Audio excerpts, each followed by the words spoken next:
والجماعة جماعة الحق والهدى والسنة هم السلفيون.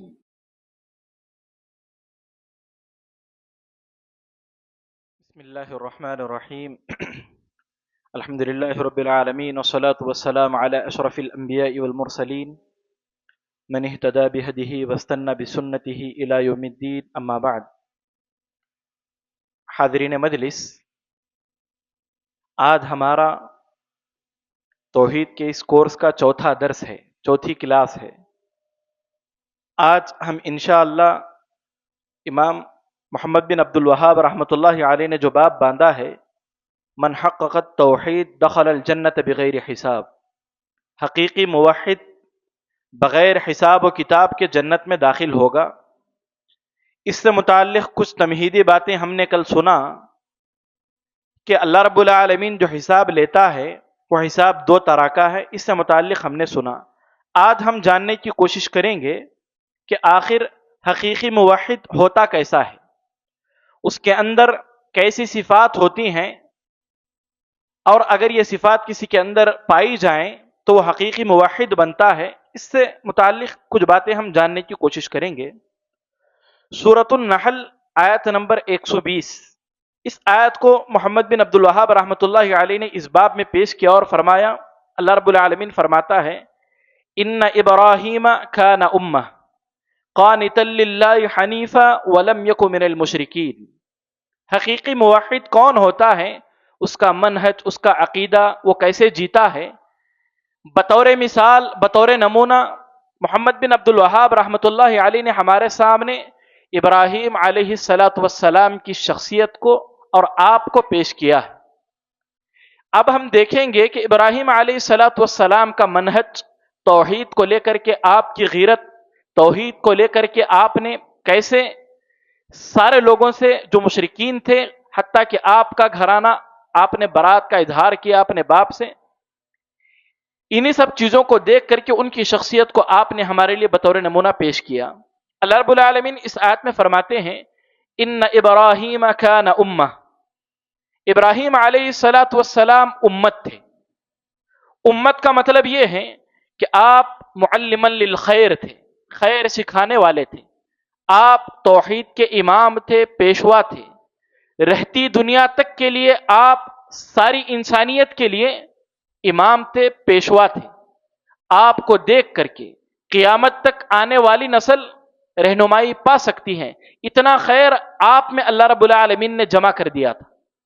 تھے فرد واحد، لیکن فرد واحد کو اللہ نے امت کہا، اس لیے کہ آپ کے اندر اتنا خیر جمع تھا کہ ساری امت قیامت تک آنے والی آپ سے رہبری حاصل کر سکتی تھی، فائدہ حاصل کر سکتی تھی.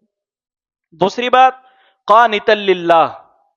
قانت کہتے ہیں قائم رہنا، مسلسل، تسلسل کے ساتھ اللہ کی اطاعت پر قائم رہنا. یہ ابراہیم علیہ السلام کی صفت تھی. نوجوانی میں، بڑھاپے میں، غرض یہ کہ زندگی کے ہر مرحلے میں آپ اللہ رب العالمین کے اطاعت گزار تھے. ایسے قانت تھے آپ. بس اوقات کیا ہوتا ہے، جب ایمان بڑھ جاتا ہے ہم نمازیں پڑھتے ہیں، اچھے کام کرتے ہیں، لیکن جب ایمان گھٹ جاتا ہے کئی ہفتوں تک مساجد سے، خیر کے کاموں سے پیچھے رہتے ہیں. حقیقی موحد کون ہوتا ہے؟ مسلسل اللہ کی اطاعت پر وہ بندہ قائم رہتا ہے، جیسا کہ ابراہیم علیہ السلام قانتا للہ، اللہ کے لیے مسلسل آپ اطاعت کرنے والے تھے. آگے فرماتا ہے اللہ رب العالمین، حنیفہ، آپ حنیفیت پر تھے، یعنی سارے ادیان سے منہ موڑ کر آپ صرف اللہ کے دین کی طرف حنیف تھے. آپ صرف اللہ کے دین کی طرف متوجہ ہوتے تھے.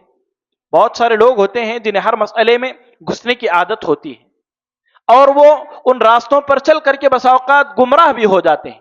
انسان کو ایسا نہیں ہونا چاہیے. سارے گمراہ راستوں سے، سارے باطل ادیان سے، ساری گمراہیوں سے منہ موڑ کر انسان کو حنیف ہونا چاہیے اللہ کے دین کے لیے. ابراہیم علیہ السلام کی ذات ایسی ہی تھی، اسی لیے اللہ نے آپ کو خلیل بنایا. خلیل، ایسا دوست جس کے اندر کوئی خلل نہیں. آپ اللہ کے ایسے دوست تھے. اللہ نے آپ کو کہا اسلم، تو آپ نے کہا اسلمت لرب العالمین. اللہ نے کہا تمہارا باپ اللہ کا دشمن ہے، فلما تبین له انه عدو للہ تبرأ منہ. ابراہیم علیہ الصلوۃ والسلام کے لیے واضح ہوا کہ ان کا باپ اللہ کا دشمن ہے، تو انہوں نے اپنی باپ سے برات کا اظہار کیا. برات کا اظہار کیا کہ مشرکین کا اور میرا کوئی لینا دینا نہیں. اسی لیے اللہ رب العالمین نے فرمایا وَلَمْ يَكُ مِنَ الْمُشْرِكِينَ، آپ مشرکین میں سے نہیں تھے. مشرکین کے ساتھ آپ کا اٹھنا بیٹھنا نہیں تھا. مشرکین کے ساتھ ابراہیم علیہ الصلوۃ والسلام کی دوستی نہیں تھی. مشرکین کے ساتھ ابراہیم علیہ الصلوۃ والسلام کا یارانہ نہیں تھا. آپ موحد تھے، موحدین کے ساتھ رہتے تھے. شرک کرنے والوں سے اور گمراہی پر رہنے والوں سے آپ مکمل برات کا اظہار کرتے تھے، گرچہ وہ آپ کے والد ہی کیوں نہ ہو. محدثین نے، مفسرین نے اس سے ایک نقطہ اخذ کیا ہے. حقیقی موحد وہ ہوتا ہے جو اپنی توحید کی حفاظت کے لیے مشرکین سے، گمراہ لوگوں سے دوری بنائے رکھتا ہے. اس لیے کہ ایک موحد اگر مشرکین سے دوستی کرے گا، اس سے ان کا یارانہ رہے گا، کب اس کی توحید پر حرف آ جائے، کب یہ اپنی توحید کو کھو بیٹھے، اس کا کوئی پتہ نہیں. اسی لیے محدثین بھی ایسے لوگوں سے جو گمراہ ہیں ان سے اپنے آپ کو دور رکھنے کی تلقین کیا کرتے تھے. الابانہ میں ابن بطہ رحمۃ اللہ علیہ نے سفیان ثوری رحمۃ اللہ علیہ کا ایک واقعہ نقل کیا ہے. ان کے زمانے میں ایک شخص تھا جس کا نام تھا ربیع بن سبیع. یہ شخص بڑا مشہور تھا، عوام میں، لوگوں میں بڑا مشہور تھا. سفیان ثوری رحمۃ اللہ علیہ نے جب اس کو دیکھا تو لوگوں سے پوچھا یہ شخص جو تمہارے درمیان بڑا مشہور ہے، یہ کیسا شخص ہے، اس کا عقیدہ کیا ہے، اس کا منہج کیا ہے؟ لوگوں نے کہا اس کا منہج سنت ہے، سنت بیان کرتا ہے، احادیث بیان کرتا ہے. کہنے لگے یہ شخص اہل علم کے درمیان، علماء کے درمیان کیوں مشہور نہیں ہے؟ حقیقی علم والا، سچے عقیدے، سچی فکر والا جو دین سکھاتا ہے وہ علماء کے یہاں معتبر ہوتا ہے. علماء اس کا تزکیہ کرتے ہیں، علماء جانتے ہیں، اس کے طلب علم کو جانتے ہیں، وہ کہاں سے پڑھا ہے، کس سے پڑھا ہے، یہ ساری چیزیں واضح ہوتی ہیں. لیکن یہ شخص تو ایسا ہے کہ علماء اس کو نہیں جانتے اور بتا رہے ہیں کہ منہج بھی اس کا سنت پر ہے. تو کہنے لگے من بطانتہ، اس کا اٹھنا بیٹھنا کن لوگوں کے ساتھ؟ لوگوں نے کہا اکثر قدری، یہ جن لوگوں کے ساتھ اٹھتا بیٹھتا ہے ربیع بن سبیع، اس کا اٹھنا بیٹھنا ایسے لوگوں کے ساتھ ہے جو قدری ہیں. بصرہ میں تقدیر سے متعلق فتنہ اٹھا تھا، تقدیر کا انکار کرنے والے وہاں پر رہتے تھے، ایسے لوگوں کے ساتھ اس کا اٹھنا بیٹھنا ہے. سفیان ثوری رحمۃ اللہ علیہ نے کہا یقیناً یہ قدری ہے، یہ قدری ہے، اسی لیے علماء کے درمیان یہ مشہور نہیں ہے، اور اس کا اٹھنا بیٹھنا قدریوں کے ساتھ ہے. یہ اس بات کی علامت ہے کہ یہ گمراہ ہے، اور حقیقت میں وہ قدری ہی تھا. کہنے کا مطلب یہ ہے کہ ابراہیم علیہ الصلوۃ والسلام ولم یکن من المشرکین، مشرکین میں سے نہیں تھے. مطلب یہ کہ مشرکین سے آپ برات کا اعلان کرتے تھے. ٹھیک اسی طرح حقیقی موحد بھی مشرکین سے دوستی نہیں کرتا. ہاں دنیاوی حد تک، معاملات کی حد تک وہ ان سے دوستی کرتا ہے، مطلب یہ کہ ان سے لین دین کرتا ہے، ان سے بات چیت کرتا ہے، لیکن اس سے ہٹ کر کے ایسا یارانہ اس کا نہیں ہوتا ہے کہ دوستی کی بنیاد پر اس کے شرک پر وہ خاموش رہے، دوستی کی بنیاد پر اس کی بدعت کو دیکھ کر کے یہ خاموش رہے. ایک حقیقی موحد ایسی دوستی کسی سے نہیں کرتا. اب ایک شخص دعویٰ کر سکتا ہے کہ میرا دوست فلاں مشرک ہے، فلاں بدعتی ہے، لیکن میں کبھی بدعتی نہیں ہوا. میرا دوست شرابی ہے، میں کبھی شراب نہیں پیا، میں شرابی نہیں بنا.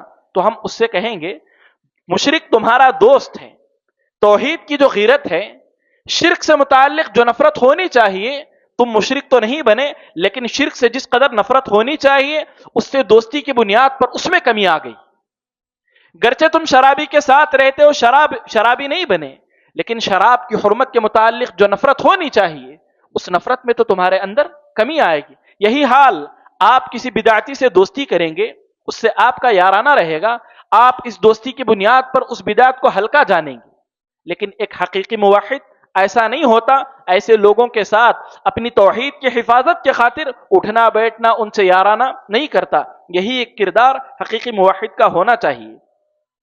تو پتہ چلا کہ ابراہیم علیہ الصلوۃ والسلام کی سیرت، آپ کی شخصیت، آپ کی زندگی حقیقی موحد کے لیے نمونہ ہے. ہم ابراہیم علیہ الصلوۃ والسلام جیسے بن جائیں تو اللہ رب العالمین کی محبت ہمیں حاصل ہوگی. ہم اللہ سے محبت کریں یہ کمال نہیں، اللہ کی محبت ہمیں حاصل ہو جائے یہ کمال ہے. یہ محبت ابراہیم علیہ الصلوۃ والسلام کو حاصل تھی. اللہ نے کہا وہ ابراہیم الذی وفا، ابراہیم ایسے ہیں جنہوں نے وفا کی. اللہ کے ایک ایک حکم پر آپ برابر کی تعمیل کرتے رہے. بات سے بات آگے بڑھتی ہے. آپ اللہ رب العالمین کے ایسے خلیل تھے، آپ ایسے اطاعت گزار تھے اللہ رب العالمین کے. اہل علم لکھتے ہیں جب معراج کے موقع پر اللہ کے نبی اللہ کے پاس گئے، اللہ نے 50 نمازیں فرض کی. واپس آئے، 7ویں آسمان پر ابراہیم علیہ الصلوۃ والسلام رہتے ہیں، 6ٹھے آسمان پر حضرت موسیٰ علیہ الصلوۃ والسلام رہتے ہیں. موسیٰ علیہ الصلوۃ والسلام نے اللہ کے نبی صلی اللہ علیہ وسلم سے کہا سل ربک تخفیف، آپ کی امت 50 نمازیں پڑھنے کی طاقت نہیں رکھتی، اپنے رب سے تخفیف کا سوال کرو. پھر آگے چل کر کے 5 نمازیں ہوئی. اہل علم لکھتے ہیں 7ویں آسمان پر حضرت ابراہیم تھے. ابراہیم علیہ الصلوۃ والسلام نے یہ مشورہ کیوں نہیں دیا کہ جاؤ اپنے رب سے تخفیف کا سوال کرو؟ یہ آپ اللہ کے ایسے خلیل تھے، اللہ کے آپ ایسے دوست تھے کہ اللہ کی ایک بات پر بھی آپ کچھ نہیں کہتے تھے. اسی لیے بات سے بات آگے بڑھتی ہے. یہ میں نے بطور فائدہ آپ کے سامنے بیان فرما دیا. تو حقیقی موحد کو چاہیے کہ ابراہیم علیہ الصلوۃ والسلام کی سیرت کو، ابراہیم علیہ الصلوۃ والسلام کی زندگی کو نمونہ بنائے. اس کے بعد ایک روایت ہے، بڑی طویل روایت ہے، ہم مختصراً اس کو جاننے کی کوشش کرتے ہیں. اس میں بیان کیا گیا ہے کہ حقیقی موحد کی صفات ایسی ہوتی ہیں جو جنت میں بلا حساب و کتاب چلا جاتا ہے. حضرت حسین بن عبد الرحمن کہتے ہیں ایک دفعہ میں سعید بن جبیر یہ حضرت ابن عباس رضی اللہ عنہ کے مشہور شاگرد. حجاج بن یوسف کے زمانے میں آپ شہید کر دیے گئے، آپ کا انتقال ہوا، آپ 50 سال کے بھی نہیں تھے. یہ فرماتے ہیں گزشتہ رات ایکم رأى الكوكب الذي انقض البارحة، گزشتہ رات تارا ٹوٹ کر کے گرا، اس کو کون دیکھا؟ حسین کہتے ہیں، حسین بن عبد الرحمن کہتے ہیں میں نے دیکھا. انا ثم قلت اما انی لم اکن فی صلاۃ، کل رات جو تارا ٹوٹ کر کے گرا میں دیکھا، اور اس وقت میں نماز نہیں پڑھ رہا تھا، اس لیے کہ رات کو جاگ رہے تھے، ہو سکتا ہے قیام کر رہے تھے، تلاوت کر رہے تھے. کہیں یہ لوگ یہ نہ سمجھ بیٹھیں اور میرے بارے میں یہ تصور نہ کریں کہ میں بڑا عبادت گزار ہوں، اس لیے وضاحت کر رہے ہیں کہ کل رات کو میں تارا جو ٹوٹا اس کو دیکھا، لیکن اس وقت میں نماز نہیں پڑھ رہا تھا. تب پھر کیوں جاگ رہے تھے؟ وَلَكِنِّي لُدِغْتُ، لیکن مجھے کسی زہریلی چیز نے ڈس لیا تھا، سانپ یا بچھو نے مجھے ڈس لیا تھا، اس کی تکلیف کے سبب میں جگ رہا تھا. سعید بن جبیر کہتے ہیں فما صنعت، جب یہ تکلیف تمہیں پہنچی تو تم نے اس کے حل کے لیے کیا کیا؟ کہنے لگے ارتقیت، میں نے رقیہ کیا. خود حضرت حسین بن عبد الرحمن نے اپنے اوپر رقیہ کیا. تو سعید بن جبیر کہتے ہیں فما حملک علی ذلک، رقیہ تم نے کس بنیاد پر کیا؟ کس وجہ سے تم نے رقیہ کیا؟ تمہارے پاس کیا سبب ہے، کیا دلیل ہے کہ تم نے رقیہ کیا؟ حسین بن عبد الرحمن فرماتے ہیں شعبی نے ہمیں ایک حدیث بیان کی تھی، اور اس حدیث کو بیان کرنے والے حضرت بریدہ بن حصیب ہیں، ان سے مروی ہے رقیہ کا ثبوت، اور انہوں نے وہ حدیث بیان کی. حدیث کیا ہے؟ لا رقیۃ الا من عین او حمۃ، رقیہ نہیں ہے مگر نظر بد کی وجہ سے یا کسی زہریلی چیز کے ڈس لیے جانے کی وجہ سے. یعنی رقیہ 2 چیزوں میں سب سے زیادہ با اثر ہے. ایک اگر کسی کو نظر بد لگی ہو، دوسرا کسی کو کوئی زہریلی چیز ڈس لی ہو، تو ایسے موقع پر رقیہ بہت زیادہ مفید ہوتا ہے. جو 7 مرتبہ ابو سعید خدری رضی اللہ عنہ والی روایت ہے کہ 7 مرتبہ سورہ فاتحہ پڑھ کر کے دم کیے تھے تو اسے بھی شفا ملی تھی. پھر فرماتے ہیں حضرت سعید بن جبیر رضی اللہ عنہ قد احسن من انتهى الى ما سمع، اس نے بہت بہترین کیا جس نے اللہ کے نبی صلی اللہ علیہ وسلم کی کسی بات کو سنا اور اس پر عمل کیا. لیکن فرماتے ہیں ولیکن حدثنا ابن عباس، لیکن ہمیں بھی ایک حدیث بیان کی ہے حضرت ابن عباس رضی اللہ عنہ. حضرت ابن عباس کون ہیں؟ جن کی فضیلت کیا ہے؟ اللہ کے نبی نے جن کے لیے دعا کی تھی اللہم فقہہ فی الدین وعلمہ التاویل. حضرت عمر رضی اللہ عنہ کہتے ہیں حضرت ابن عباس رضی اللہ عنہ سے متعلق کہ ہمیں جتنی عمر ملی یا جتنا عرصہ ہم نے اللہ کے نبی کے ساتھ گزارا، اتنا عرصہ اگر حضرت ابن عباس کو مل جاتا تو ہمارا علم ان کے مقابلے میں 10% بھی نہیں تھا. یہ فضیلت ہے حضرت ابن عباس کی. فرماتے ہیں سعید بن جبیر ہمارے استاد ابن عباس نے ہم سے اللہ کے نبی سے ایک روایت بیان کی. یہ روایت بڑی مفید ہے, اس کو غور سے سنیے. اللہ کے نبی صلی اللہ علیہ وسلم نے فرمایا عرضت علی الامم, مجھ پر امتیں پیش کی گئیں. کب پیش کی گئیں یہ وضاحت نہیں ہے, لیکن اہل علم کہتے ہیں معراج کے موقع پر اللہ کے نبی صلی اللہ علیہ وسلم پر پچھلی امتیں جو پیش گزر گئیں, جو قیامت کے دن آئیں گے اللہ کے پاس, اللہ کے نبی صلی اللہ علیہ وسلم کو اللہ نے حشر کے میدان کا منظر دکھایا. اللہ کے لیے کوئی بڑی بات نہیں. اللہ رب العالمین نے اللہ کے نبی صلی اللہ علیہ وسلم پر امتیں پیش کی. اللہ کے نبی فرماتے ہیں فرأیت النبی ومعہ الرہط, میں نے کچھ نبیوں کو دیکھا یا ایک نبی کو دیکھا جن کے ساتھ ایک جماعت تھی. رہط کہتے ہیں ایسی جماعت کو جو 1 سے 9 تک کے افراد اس جماعت میں موجود ہوں. یعنی اللہ کے نبی نے ایک ایسے نبی کو دیکھا جن کے ساتھ ایمان لانے والے کتنے ہیں؟ 10 افراد بھی نہیں. ایسے ایک نبی کو اللہ کے نبی نے دیکھا. پھر آگے فرماتے ہیں والنبی ومعہ الرجل ورجلان, اور ایسے نبی کو بھی دیکھا جن کے ساتھ ایک آدمی تھا یا صرف 2 آدمی تھے. ایک نبی جس نے ساری زندگی اللہ کے پیغام کو پھیلایا, لیکن اس کے ساتھ ایمان لانے والے 1 یا 2 آدمی تھے. پھر آگے فرماتے ہیں والنبی ولیس معہ احد, اور ایسے نبی کو بھی دیکھا جن کے ساتھ ایک بھی ان کا امتی نہیں تھا. ایک بھی امتی ایسا نبی ہیں, اللہ نے ایک امت کی طرف نبی بھیجا لیکن ان پر ایمان لانے والا ایک بھی آدمی نہیں. تو کیا ہم کہیں گے اس نبی نے اچھے سے کام نہیں کیا نعوذ باللہ, یا اس نبی کو دعوت کا طریقہ نہیں آتا تھا, ہم ایسے کہیں گے؟ ہرگز نہیں. یہ انبیاء ایسے تھے اللہ نے جو توحید دے کر کے بھیجی اس توحید پر آخری دم تک دعوت کا کام کرتے رہے. کبھی بھی تعداد بڑھانے کے چکر میں ان کے کسی مشرکانہ عمل کی طرفداری نہیں کی, کبھی بھی ان کی ہاں میں ہاں نہیں ملائے. اپنے اصول پر باقی رہیں. ہدایت پانا چاہتے ہو آؤ, ہدایت نہیں پانا چاہتے ہم اپنے راستے پر قائم ہیں جو صراط مستقیم کا راستہ ہے. کبھی بھی کثرت, پاپولیرٹی, شہرت یا لوگوں کی بہت زیادہ تعداد یہ کامیابی کا معیار نہیں. اگر یہ کامیابی کا معیار ہوتا تو پھر وہ نبی ناکام تھے نعوذ باللہ جن کے ساتھ ایک بھی امتی نہیں. تو ہمیشہ حق پر قائم رہیں, اللہ کے راستے پر قائم رہیں, گرچہ آپ کا ساتھ دینے والا کوئی نہ ہو. پھر آگے اللہ کے نبی صلی اللہ علیہ وسلم فرماتے ہیں اذ رفع لی سواد عظیم, پھر ایک بہت بڑی جماعت کو میرے سامنے پیش کیا گیا. فظننت انہم امتی, میں نے گمان کیا کہ وہ میری امت ہے, لیکن آپ کو کہا گیا کہ یہ موسیٰ علیہ السلام اور ان کی امت ہے. پھر اس کے بعد آپ نے ایک اور بہت بڑی جماعت کو دیکھا تو کہا گیا ہذہ امتک, یہ تمہاری امت ہے. تو قیامت کے دن سب سے بڑی امت کس کی ہوگی؟ امت محمدیہ. اللہ کے نبی صلی اللہ علیہ وسلم کی امت سب سے بڑی ہوگی.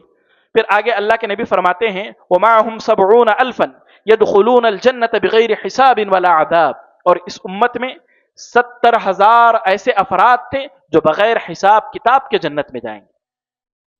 ایک اور روایت ہے جس میں یہ بات بھی ہے کہ اللہ کے نبی صلی اللہ علیہ وسلم نے اسی وقت اللہ سے دعا کی تھی کہ اللہ ان 70,000 افراد میں ہر 1000 پر مزید 70,000 کو تو شامل فرما, اور اللہ نے آپ کی یہ دعا قبول بھی فرمائی تھی, لیکن اس کا ذکر یہاں پر نہیں ہے.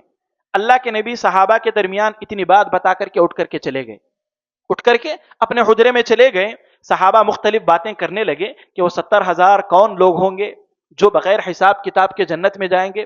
ہمارا محل استشہاد آج کا یہی ہے. کچھ کہنے لگے اللہ کے نبی کے صحابہ ہوں گے, کچھ کہنے لگے وہ ایسے لوگ ہوں گے جو اللہ کے نبی سے پہلے بھی شرک نہیں کیے, یعنی جن کی ولادت ہی اسلام پر ہوئی وہ ایسے لوگ ہوں گے. پھر کچھ دیر بعد اللہ کے نبی صلی اللہ علیہ وسلم واپس آئے اور صحابہ نے عرض کیا کہ انہوں نے کیا کیا اندازہ لگایا تھا وہ 70,000 کون ہوں گے. اللہ کے نبی صلی اللہ علیہ وسلم ان کی ساری باتوں کو سن کر کے فرمانے لگے ہم الذین لا یسترقون, 4 صفات جن کے اندر موجود ہوں گی ایسے لوگ بغیر حساب کتاب کے جنت میں جائیں گے.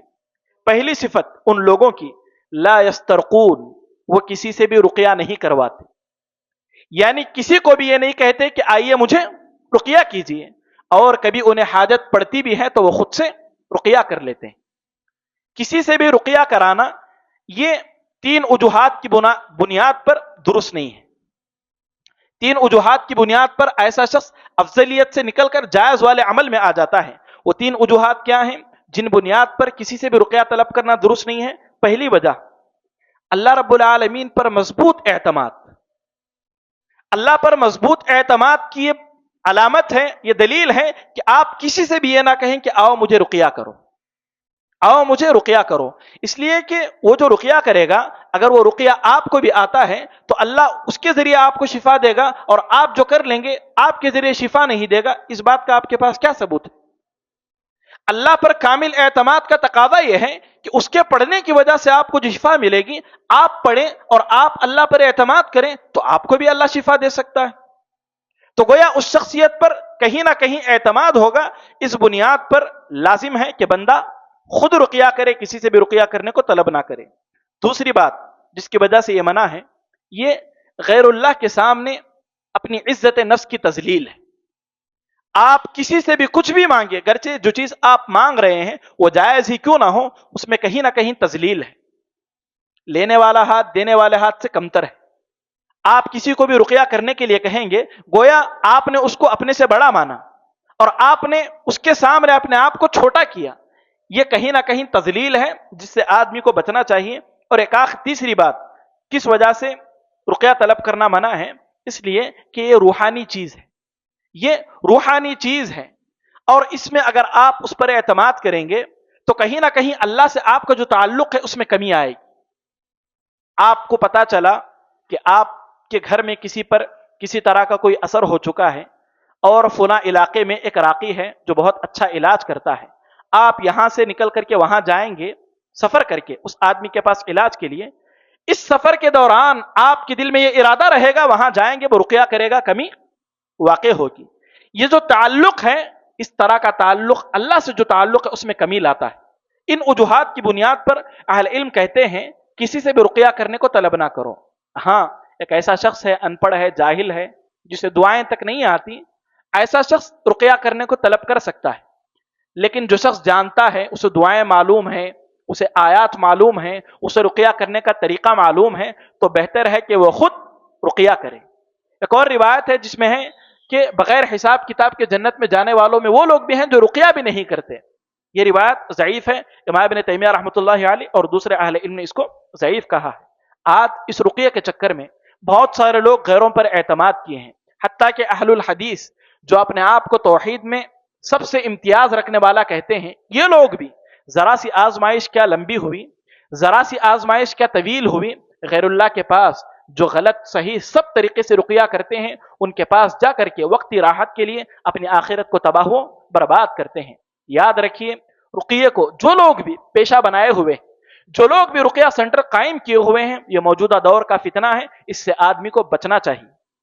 سب ایسے نہیں ہیں، کچھ راقی ہیں جو دوسروں کا فائدہ چاہتے ہیں، جو صحیح طریقے سے رقیہ کرتے ہیں اور اپنی ذات سے دوسروں کو فائدہ پہنچاتے ہیں. لیکن اس فیلڈ میں بہت سارے لوگ ایسے ہیں جو امت کا پیسہ غارت کر رہے ہیں اور انہیں غلط راستے پر لگائے ہوئے ہیں. تو بہرحال بغیر حساب کتاب کے جنت میں جانے والوں کی پہلی صفت کیا ہے؟ وہ کسی سے بھی رقیہ کرنے کو طلب نہیں کرتے. دوسری صفت ہے ولا یکتؤون، وہ اپنی کسی بھی بیماری کا علاج داغ کر کے یا جلا کر کے نہیں کرتے. خصوصاً پھوڑے وغیرہ جو ہو جاتے ہیں، زخم جو ہو جاتے ہیں، داغنے سے وہ بہت جلد ختم ہو جاتے ہیں.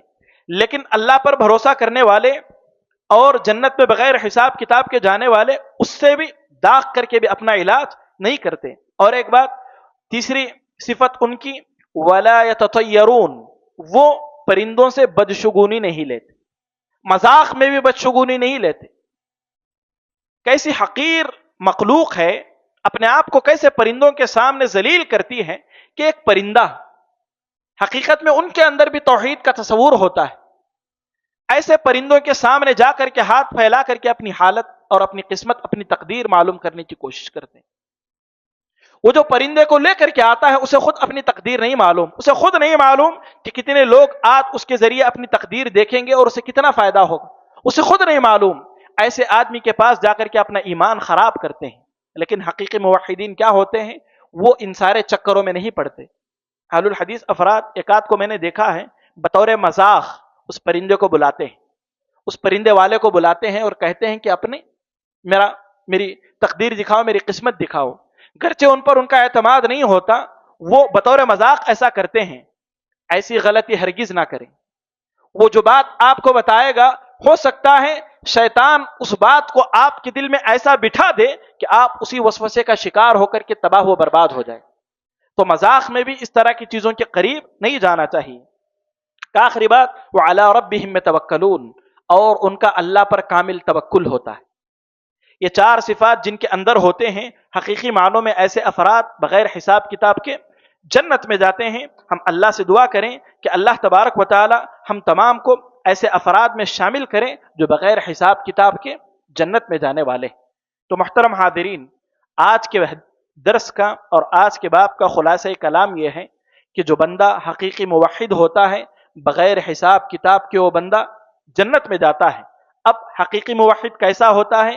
ابراہیم علیہ السلام جیسا ہوتا ہے. ابراہیم علیہ السلام اللہ کی ہر بات پر، توحید کی بنیاد پر لوگوں سے دوری بنائے رکھنے والے، مشرکین سے دوری بنائے رکھنے والے. تو ہم ان کی شخصیت سے یہ اسوہ اور بطور نمونہ یہ بات تمام باتوں کو لیں گے. اور بطور خاص ہم جہاں رہتے ہیں، ہمارے ساتھ مشرکین کا، بدعتیوں کا بہت سارا اٹھنا بیٹھنا ہوا رہتا ہے، لیکن ہم اس کی خطرناکی کو نہیں سمجھتے. کب ہم ان کے ساتھ رہ کر کے اپنے ایمان کو کھو بیٹھیں، کب ہم اپنی توحید کو شرک سے ملا بیٹھیں، ہمیں اس کا ثبوت، ہمیں اس کا علم نہیں. اس لیے بہتر ہے کہ ایسے لوگوں سے دوری بنائے رکھیں. جس طرح ابراہیم علیہ السلام کا کردار تھا اسی طرح ہم رہیں. اور حدیث جو ہم نے سنی اس میں ہم نے جانا کہ جو لوگ رقیہ طلب نہیں کرتے، جو لوگ فال نہیں نکالتے پرندوں کے پاس، نجومیوں کے پاس جا کر کے، اس سے بچیں. اور داغ کر کے علاج کرنے سے بچیں. حقیقی معنوں میں اللہ پر توکل کریں، اللہ کی ذات سے امید ہے. ان صفات کی بدولت اللہ رب العالمین ہمیں بغیر حساب کتاب کے جنت میں داخلہ عطا فرمائے گا. اللہ سے دعا ہے کہ اللہ تبارک و تعالی ہم تمام کو حقیقی معنوں میں موحد بنائے اور ان لوگوں میں شامل فرمائے جو بغیر حساب کتاب کے جنت میں جانے والے. معزز حاضرین، جیسا کہ آپ کے سامنے روزانہ 3 سوالات کیے جاتے ہیں، آج کے 3 سوالات آپ کے سامنے یہ ہیں. ابراہیم علیہ السلام ولم یک من المشرکین، مشرکین میں سے نہیں تھے آپ، اور آپ نے توحید کی بنیاد پر اپنے باپ سے بھی برات کا اعلان کر دیا تھا. مشرکین کے ساتھ اٹھنا بیٹھنا نہیں چاہیے، بدعتیوں سے دور رہنا چاہیے، مشرکین سے دور رہنا چاہیے تاکہ ہماری توحید کی، ہمارے منہج اور ہمارے عقیدے کی حفاظت ہو سکے. اس ضمن میں نے ایک واقعہ پیش کیا مختصراً. وہ واقعہ کوئی بتا سکتے ہیں کون سا واقعہ تھا؟ بتائیے. ہاں، اس کا واقعہ تھا. یہ واقعہ کس کے دور کا تھا؟ علماء کے درمیان وہ آدمی مشہور نہیں تھا. اور یہ واقعہ کس نے نقل کیا ہے؟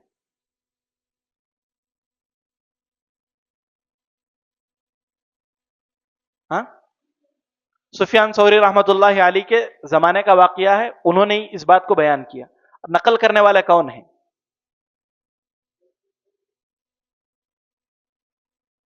الابانہ میں امام کس نے نقل کیا ہے؟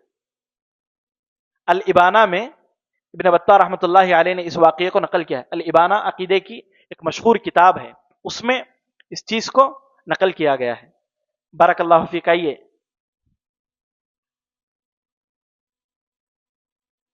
ربیع بن سبیغ نام ہے اس کا.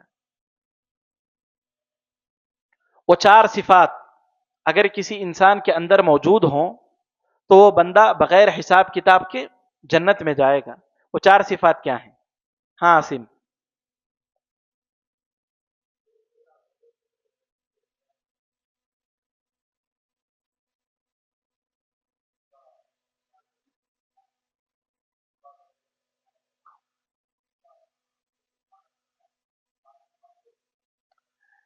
پہلا یہ کہنا ہے کہ وہ کسی سے بھی رقیہ طلب نہیں کرتا. بارک اللہ فیک. رقیہ آج میں بھی کرواتا ہوں، آپ بھی کرواتے ہیں، بہت سارے لوگ کرواتے ہیں رقیہ.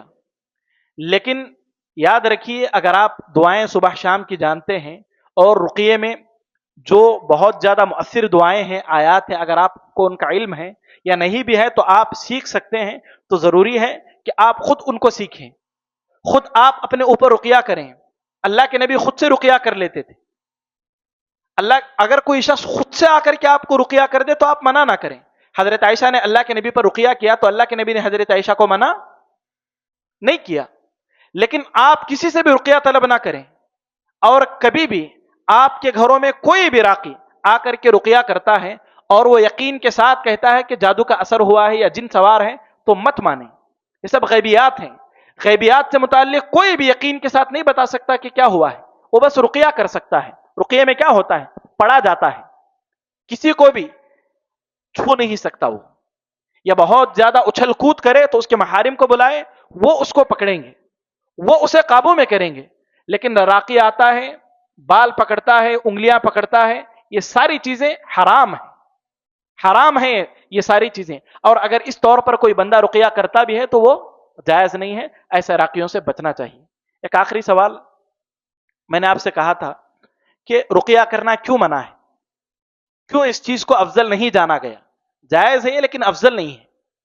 3 باتیں میں نے آپ کے سامنے بتائی تھی. وہ 3 باتیں کیا ہیں؟ تھوڑا اچھے سے بیان کرنا اس کو. ہاں خالد بھائی.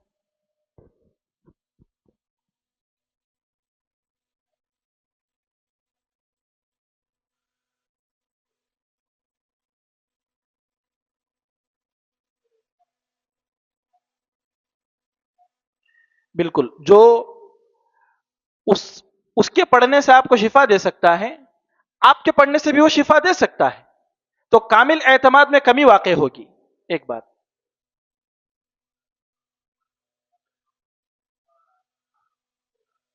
بارک اللہ فیک. اپنی عزت نفس کی تذلیل ہے. دوسروں سے آپ کچھ بھی مانگے, گرچہ وہ جائز ہی کیوں نہ ہو, اس میں کیا ہے؟ اپنے آپ کو چھوٹا کرنا ہے. کہیں نہ کہیں عزت نفس اس سے متاثر ہوتا ہے.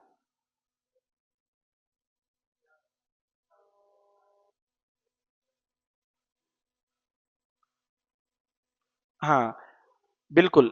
یہ جو قلبی اللہ سے جو تعلق ہے, اللہ سے قلبی تعلق میں کمی آئے گی. اس لیے کہ جیسے میں نے کہا, راقی کے بارے میں آپ کو پتا چلا, آپ سفر کر کے جائیں گے, جانے تک آپ کے دماغ میں یہی رہے گا, وہاں جائیں, کسی طرح سے وہ پڑھ کر کے دم کریں. تو اس طرح کے معاملات سے اللہ سے جو بندے کا تعلق ہے اس میں کمی واقع ہوتی ہے. بارک اللہ فیک خالد بھائی, نفع اللہ بھی. آج کا ہمارا چوتھا درس یہاں پر مکمل ہوتا ہے. میں اللہ سے دعا کرتا ہوں کہ اللہ رب العالمین مجھے آپ کو حق کہنے اور حق سننے کی توفیق نصیب فرمائے, اور حقیقی معنوں میں یہ جو واجب علم ہے ہم پر توحید کا, اللہ اسی طرح پابندی کے ساتھ مجھے اور آپ کو حاصل کرنے کی توفیق نصیب فرمائے, اور اس کا بار بار ذکر کرنے, بار بار اس کو پڑھنے اور ہمیشہ اپنی زندگی میں عمل میں لانے کی توفیق نصیب فرمائے.